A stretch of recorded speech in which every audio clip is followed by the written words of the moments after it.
مردی واسه خودش حقی داره واسه زندگی این شروع کاره انسانی نباید تحقیر بشه، حضور مرگ چیزی به اون تحمیل نشه. هر کسی تو دنیا حق زندگی داره، بدون واسه همه که بندگی آره. همه جلو قانون بدون یکی هستن، حتی اگه فکر کنی اونا پستن. نباید تو دنیا کسی دربند باشه، حق بشه که هر جای شهروند باشه.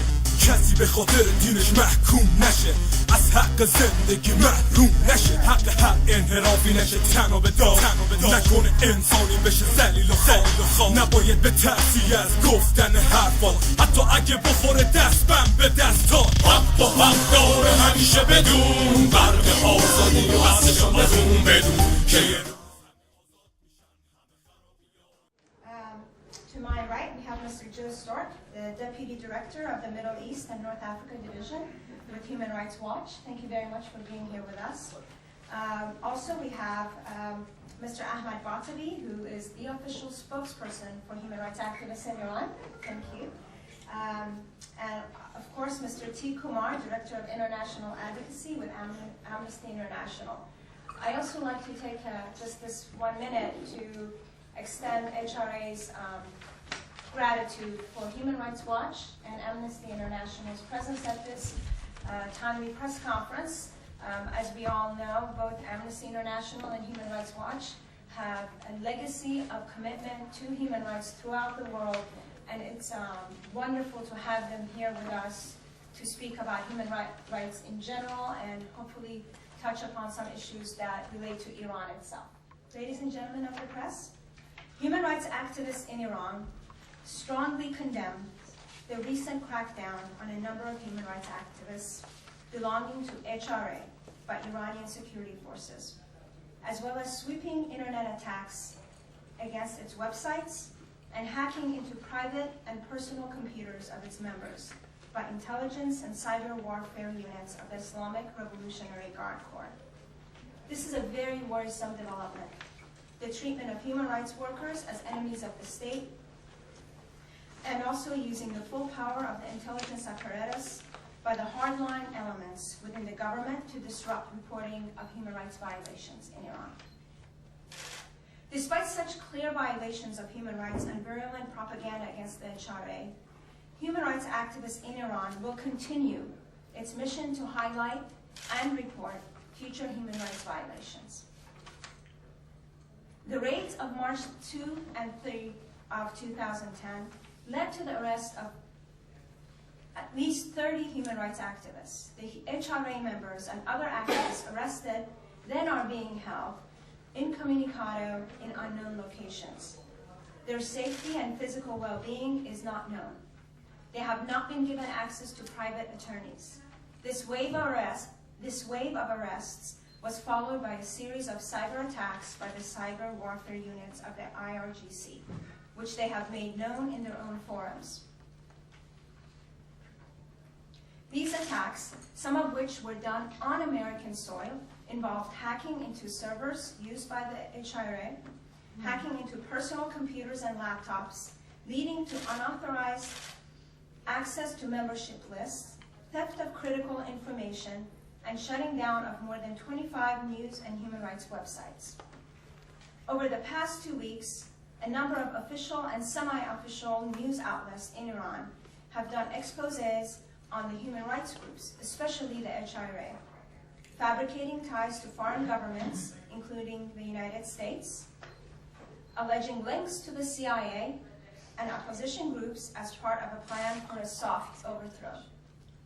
The state-run television has done a number of programs on the HRA, providing falsified and fabricated information about its members and leadership, waging a full-scale propaganda front.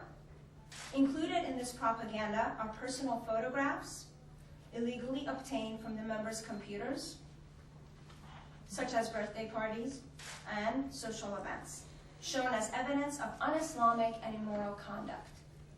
In one very worrisome development and with a veiled threat, footage of the residence of an HRA leader in Fairfax, Virginia was shown, stolen from the computers of arrested family members in Iran. The location of his house was also displayed publicly on Google Maps overtly threatening and exposing HRA leadership. The current attack on human rights workers and HRA is merely a first stage in a security crackdown that will likely continue.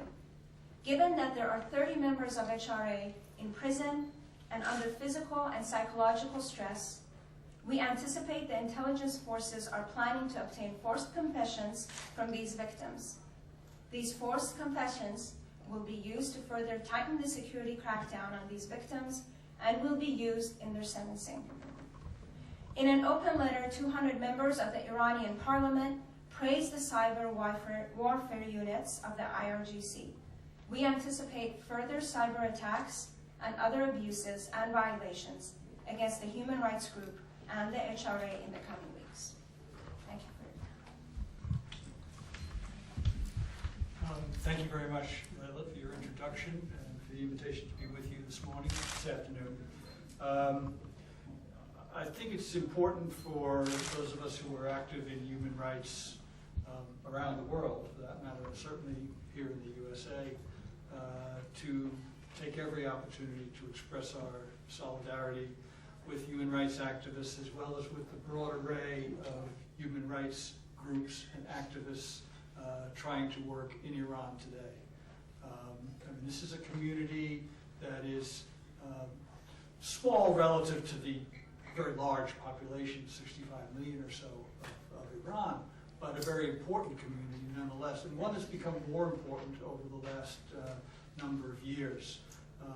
It's always been tough to be a human rights activist in Iran, going back to the previous regime of the Shah, and certainly throughout all the years of the Islamic Republic.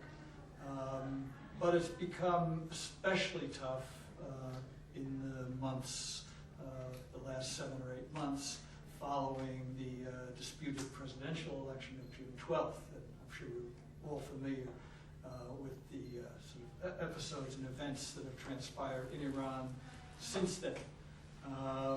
The focus of the government of Mr. Ahmadinejad on human rights groups has been particularly intense. It didn't start after June 12th. I mean, it was happening before that. We know, for instance, of the repeated harassment of even such a notable figure as Shireen Ebadi, the lawyer who was and former judge, who was head of one of the important groups, and of course the Nobel Peace Prize laureate. One would think a mark of pride for any government to be able to acknowledge and support and protect